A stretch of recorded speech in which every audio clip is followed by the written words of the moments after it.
Okay, so what locked-in syndrome, the locked-in syndrome that Jean-Dominique Bauby suffered from, it tells us about the four basic functions of the brain, of the central nervous system.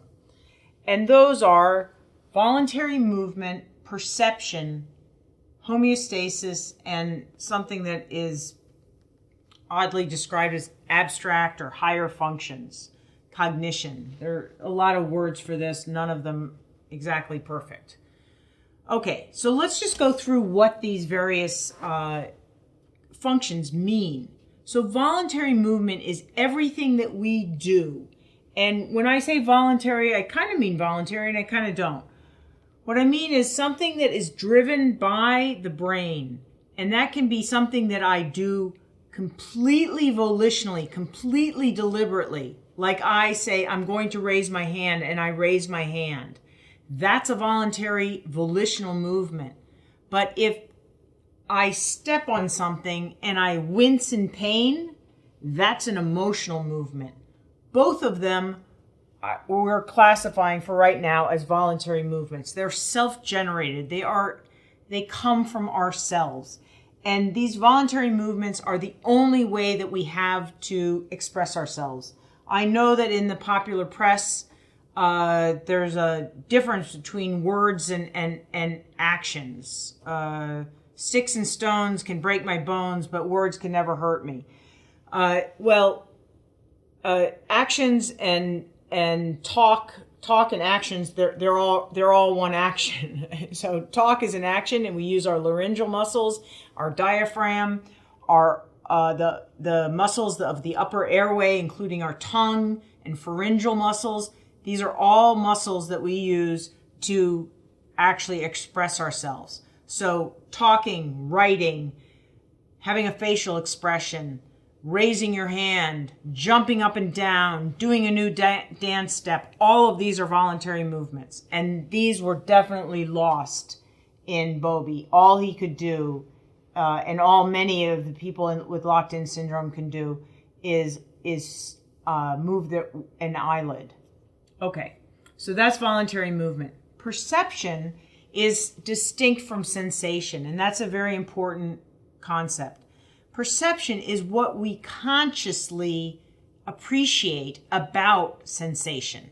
So I sense all sorts of stuff that I have no perception about. So for instance, my brain senses how much CO2 there is in my blood. Well, I have no idea how much CO2 there is in my blood. I mean, I could take a guess, but that's because I'm a scientist and I kind of know how much there should be.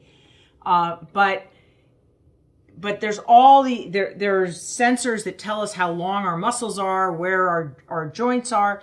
None of that actually reaches conscious perception. The perceptions that we have include vision and hearing, smell and taste, the sense of balance, the sense of position in the world. Where are we? Where's our head in the world? A sense of equilibrium.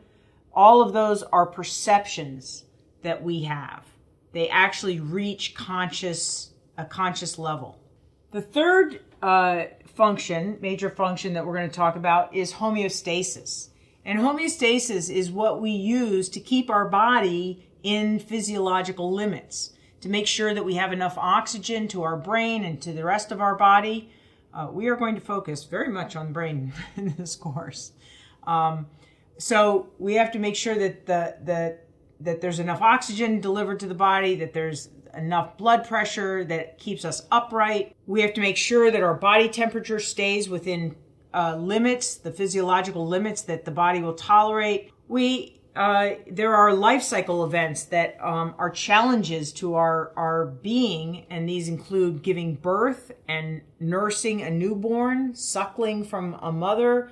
All of these things are part of homeostasis. They're part of the package that keeps us alive.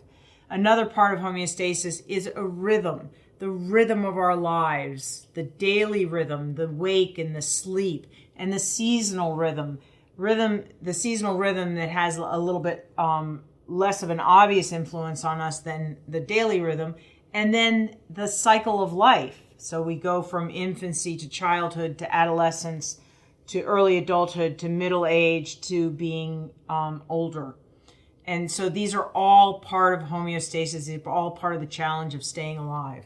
And as far as abstract functions, these are things like thinking and feeling emotions and motivation and language and memory and learning. All of these are part of our higher abstract functions. Another incredibly important abstract function is how we interact. How do we play well with others? How do we get in that sandbox and survive it? These are all part of abstract functions, and they're a very important part of being a human. So in the next segment, what we're going to do is we're going to assign each one of these functions to a part of the central nervous system.